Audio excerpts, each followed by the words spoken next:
Burnham Industries built the first ice house in the 1870s, and workers from Lilydale participated in ice cutting and exporting ice from Cassadaga Lake. After a purchase of 100 more acres of land in 1924, Lilydale built its own ice house storage.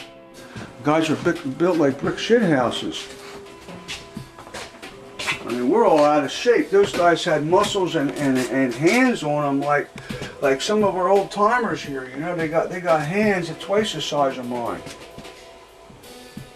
But to try to pull something like that through the ice, that's not a two-man saw, that's a one-man saw.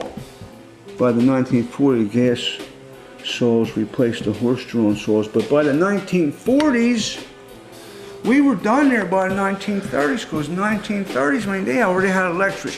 You ever see those refrigerators with a round top? It's a regular refrigerator.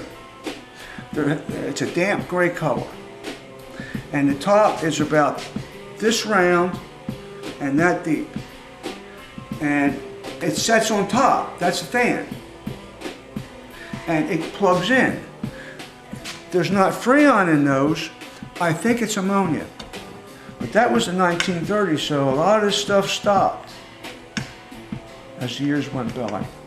More rural areas would cut their own ice. After 1924, we bought that property back then. Now, if you go right behind the church, right behind the church about, no more than 50 feet, about this high. It's a cement base. But the building is, I'd say, at least 15 or 20 by 30 feet long. And some people say it's the barn. I said, it wasn't the barn. You don't have, horses don't step over 18-inch walls to get in there. And the doorways weren't wide enough for horses. That's where they kept the ice. How do you keep the ice cold? I mean, you have to ship that off pretty soon, right? It was back there in the woods. I guess it was winter. They kept straw between it, and it would last like from winter. And here, like even at night, it doesn't get that hot. Mm-hmm. Lately, women equality was not only a popular speaking platform for suffrage speakers in Lilydale, but it was also implemented in daily work routines. The women would get their hands dirty doing landscaping work and helping men build houses. The Women's Auxiliary, aka the Bucket Brigade, was established in 1911 and were full of women volunteers that would help the newly made fire department in case of an emergency. The admission prices went up over the years to deal with inflation, but also to make the tourist invest something in Lilydale. Elaine Thomas explains how it is important for someone who is interested in something to invest a little bit of their energy into it. You know, I don't need to take money for reading. And then the woman who was my teacher said to me, Elaine, she said, you know, I'll always expect you to not charge people who can't afford it. And she said, Spirit will always tell you that. And I always am told. And I will tell them to go and use it to help themselves in some way. However, she said that people in this culture don't value what they don't have to invest in, whether it be energy of their work, or some way contributing, or money. And she said the no pun intended, the medium of exchange in our culture is money. And she said they won't value what you say. And it was a funny thing because years later, I had read from a woman from Europe, and she's here in Lilydale in the summer, and she stopped me on the street one day, and mediums in those days were getting usually about a donation of $15 for a half an hour reading. And I can't duplicate her accent, which was very colorful, and she said to me, she said, I have to know, Elaine, how come you told me what you told me, and she said, I donated $15, and I went to so-and-so, and I paid $35 for the reading, and you told me the exact same thing as he did. And I looked at her, and I don't know where it came from, maybe the smart aleck in me. I said, well, ma'am, I said, it's the same life. It doesn't matter what you pay for the reading, you know? And what I've found is that there's plenty of people that I have read for that I don't charge. And fact, but people need to contribute. And what I've found is that the people who don't in some way contribute they don't invest energy. They don't roll up their sleeves. We used to let people who couldn't afford it come to seminars for free, and then we found out they would show up late, they wouldn't pay attention, and then we said, what about work exchange? And there were times we could do work exchange. Then they were committed. Yeah. Do you see? Or they did something. So it's an exchange of energy. Now, if there's a crisis, that's different, but I think it's not the money, it's your intention.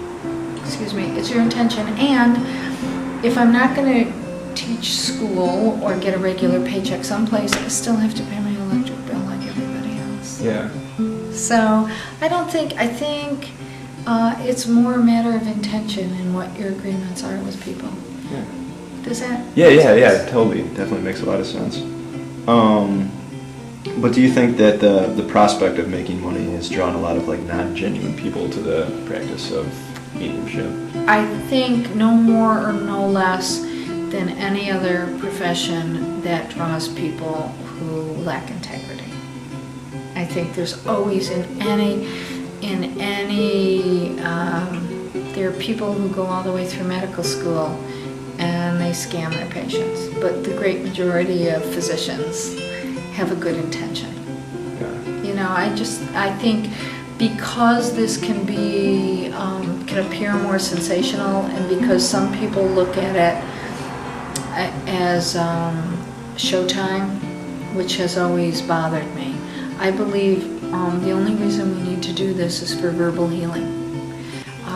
As an undergraduate, before I decided to teach school, I was a psychology major for a while, and one time at church, my teacher was giving messages during the Sunday service, and this man came in late, and you didn't have to be psychic or intuitive to know that he looked terrible. He was haggard. He looked like, something terrible had happened to him. He was dressed very neat, clean, but you could just tell.